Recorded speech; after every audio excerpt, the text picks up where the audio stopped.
Hey you guys, hey, me and Ray down here in a beautiful place, and I've had a lot of you guys ask a lot of questions about salmon and steelhead, about how they find their way home. And it's pretty amazing, you guys. Right here where we're standing, this would be called destination spawning grounds, and you can see these humps, see the dry spot right there, and then you can see the low spots. Well, those were made from the salmon and the steelhead from last year.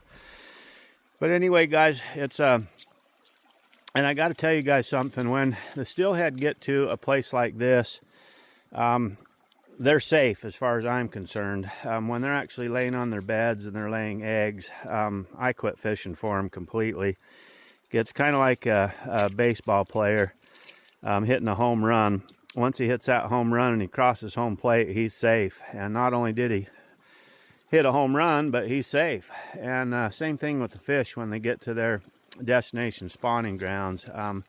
Should pretty much just stop fishing for them at that point and let them do their thing. And so how a lot of these fish, guys, find their way is they're born right here, and there's none here yet, but there probably will be here shortly. But they navigate by a magnetic field navigation system that's built right into the fish. And the other one that is a big one is by smell. And so the magnetic field navigation probably helps the fish navigate the ocean as far as getting back close to the river where they were born. But then their smell takes over. And once their smell takes over, it's amazing, because like this spot right here, there'll be some wild salmon and wild steelhead that will stop here. But there'll also be some that weren't born here that will pass this right by. They'll go up this river into another lake. They'll cross that lake and go up a whole different river system, because that's where they were born. And they familiarize themselves with the different scents and different smells, and in different elevations, in different areas, there's different smells that come from possibly the vegetation or the soil, minerals, whatever it might be. Those fish will key in onto that smell. And I spent a lot of my life donating time to the Fish and Wildlife and studying fish, mostly cutthroat trout. And it was amazing, guys, that like one of these reds right here, a red is also known as a bed, you guys, where they're going to lay their eggs. And we would tag fish, and then we would go back, we would take a GPS coordinate of where that fish was, and then we'd go back the following year or the following year after that, and the exact same fish would be on that exact same bed after it had traveled all the way down the river. And like these fish, they travel all the way down this river through a pretty good sized lake. Then they go down about 15 more miles of river. Then they go over about a 20-foot waterfall, not to mention the other 50 or 60 waterfalls. Then they go to the ocean, avoiding danger the whole way. Not only in the river avoiding danger, but also in the ocean they're running from danger their whole entire lives. Then they run around the ocean and feed, and then 3, 4, 5 years later, here they come right back to the exact same spot where they were actually born. And so it's really amazing, guys, the drive, just the sheer drive and the wildness and what Mother Nature has installed in these fish, to actually travel all the way to the Pacific Ocean and then all the way back to almost the exact spot where they were born. And so anyway, I just wanted to tell you guys a little bit about how these fish navigate and how they find their way back home.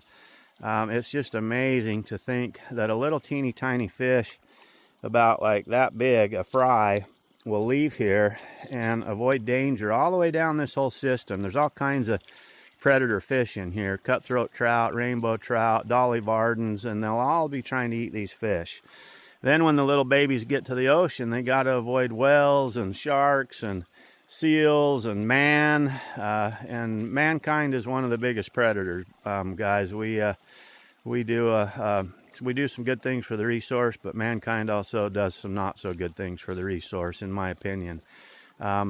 Anyway, guys, so it's just amazing that they'll travel that far, and then with those keen sniffers, they'll sniff their ways right back to these exact places where they were born. And it's just amazing. It just blows me away that they can actually find their way back home. And when you see the same fish on the same bed after they've traveled possibly even thousands of miles, it really opens your eyes to how magnificent Mother Nature is. And we took the stitches out of Rachel, I think I told you guys, and you can see her little bald spot there. But so I got to keep her on a leash, because otherwise she'll be swimming. I want to make sure where I pulled the stitches out that she's all healed up, and then we'll let her go run and play. We won't let her run and play right here where there's steelhead beds and salmon beds. There's still valid eggs that are laying right here, guys, but the water temperature hasn't warmed up enough to where they're hatching.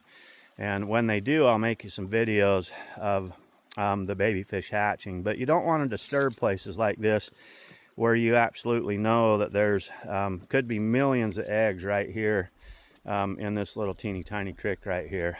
And as soon as they start hatching, it'll be amazing, you guys. There'll be literally millions, if not trillions. And I don't know what comes after trillions, but there's probably whatever that number is that actually come down some of these rivers down into the ocean. Anyway, you guys have a super awesome day, and sending you a great big huge smile from me and Miss Rachel Ray. She's not too happy that I have to keep her on a leash, you guys.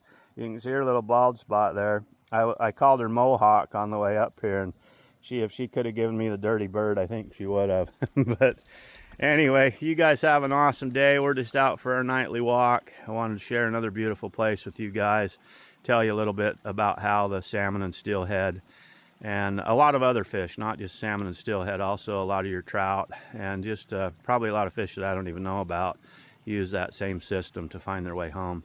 Anyway, you guys have a super awesome day, and again, sending you a great big huge smile from me and Mohawk here, and we will catch you guys later. Okay, see you guys. All right, bye.